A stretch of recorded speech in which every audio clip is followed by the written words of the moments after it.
بسم اللہ الرحمن الرحیم۔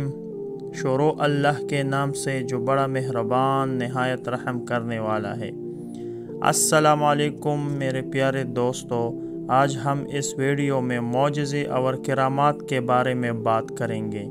معجزہ کیا ہے اور یہ اللہ تعالیٰ نے کس کو عطا کیا ہے؟ کرامات کیا ہے اور یہ اللہ تعالیٰ نے کس کو عطا کیا ہے؟ جی ناظرین، معجزے کے معنی ہے ایسا کام جو ساری دنیا نہ کر سکے۔ وہ کام اللہ تعالیٰ کے حکم سے پیغمبر کے ہاتھ سے ہو جائے، اسے معجزہ کہتے ہیں۔ اللہ تعالیٰ نے اپنے پیغمبر کو بہت سے معجزہ عطا کیے تھے۔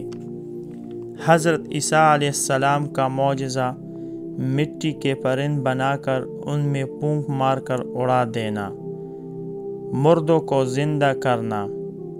حضرت موسیٰ علیہ السلام کا معجزہ، حضرت موسیٰ علیہ السلام کے لاٹھی سے سانپ اژدہا بن جانا۔ حضرت داؤد علیہ السلام کا معجزہ، لوہا ان کے ہاتھ میں نرم ہونا۔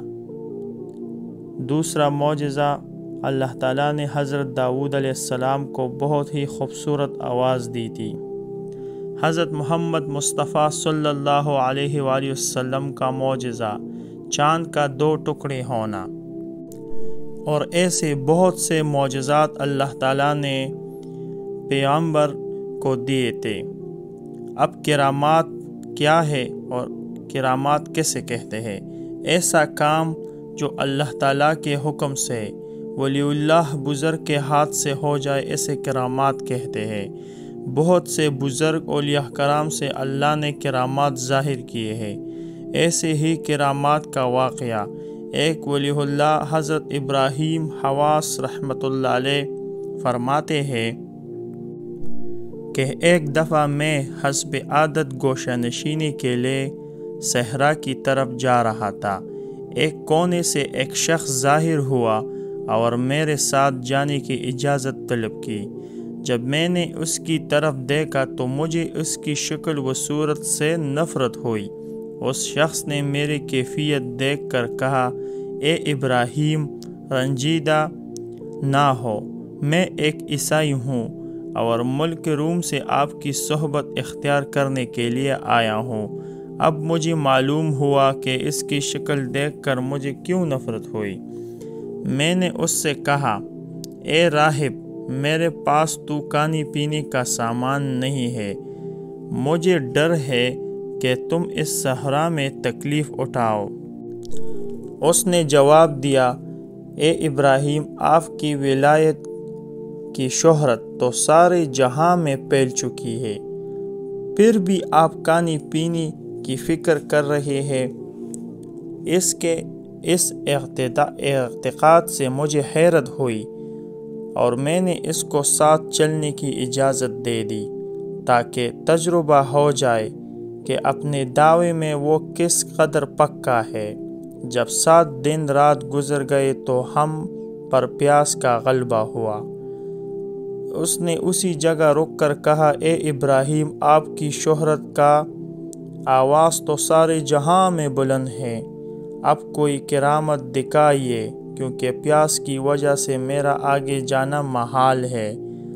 میں نے سر سجدے میں رکھا اور بارگاہ حق تعالیٰ میں عرض کی، یا الہی، مجھے اس غیر مسلم کے سامنے رسوا نہ کیجیے،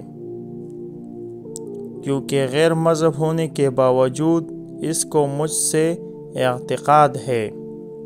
جب میں نے سر اٹھایا تو کیا دیکھتا ہوں کہ ایک تشتری میں 2 روٹی اور 2 پیالے شربت کے سامنے پڑے ہیں۔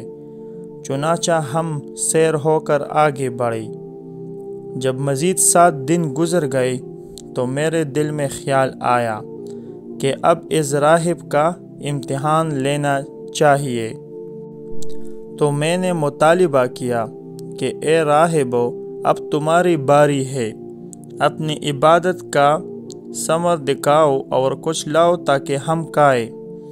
اس نے سر سجدے میں رکھا اور کچھ دعا مانگی، جس کا نتیجہ یہ ہوا کہ ایک تشتری برآمد ہوئی جس میں 4 روٹیاں اور 4 شربت کے پیالے تھے۔ یہ دیکھ کر مجھے سخت تعجب ہوا اور کچھ رنجیدہ بھی ہوا اور اپنی حالت پر پریشان بھی ہوا۔ اس لیے دل میں ارادہ کر لیا کہ ایک غیر مسلم کی ہمت سے جو کچھ ملا ہے اس کو میں استعمال میں نہیں لاؤں گا۔ اس نے کہا ابراہیم کھاؤ۔ میں نے کہا ہرگز نہیں کھاؤں گا۔ اس نے کہا کیا وجہ ہے؟ میں نے کہا تم اس کرامت کے اہل نہیں ہو، کیونکہ غیر مسلم سے کرامت ناممکن ہے۔ یہ سن کر اس نے کہا اے ابراہیم خوشی سے کھاؤ، کیونکہ آپ کی کرامت ہے۔ میں آپ کو 2 خوشخبریاں سناتا ہوں۔ ایک یہ کہ میں اسلام قبول کر چکا ہوں اور کلمہ لا الہ الا اللہ محمد الرسول اللہ پڑھتا ہوں۔ دوم یہ کہ حق تعالیٰ کے ہاں آپ کا مرتبہ بہت بلند ہے۔ میں نے کہا وہ کس طرح؟ اس نے جواب دیا کہ ہم غیر مسلموں کو ان کرامات کی کوئی خبر نہیں۔ میں نے آپ سے شرمسار ہو کر سر زمین پر رکھا اور عرض کیا کہ یا الہی، اگر دین محمدی صلی اللہ علیہ وسلم سچا ہے اور تیرا پسندیدہ ہے تو مجھے 2 روٹیاں اور 2 شربت کے پیالے عطا کر، اور اگر ابراہیم حواس رحمۃ اللہ علیہ تیرا ولی ہے تو مجھے 2 مزید روٹیاں اور 2 پیالے عطا کر۔ جب میں نے سر اٹھایا تو یہ تشتری ظاہر ہوئی۔ چنانچہ حضرت ابراہیم رحمۃ اللہ علیہ نے سیر ہو کر کھانا کھایا اور وہ راہب مسلمان ہو گیا اور بعد میں ولایت کے مقام پر پہنچا۔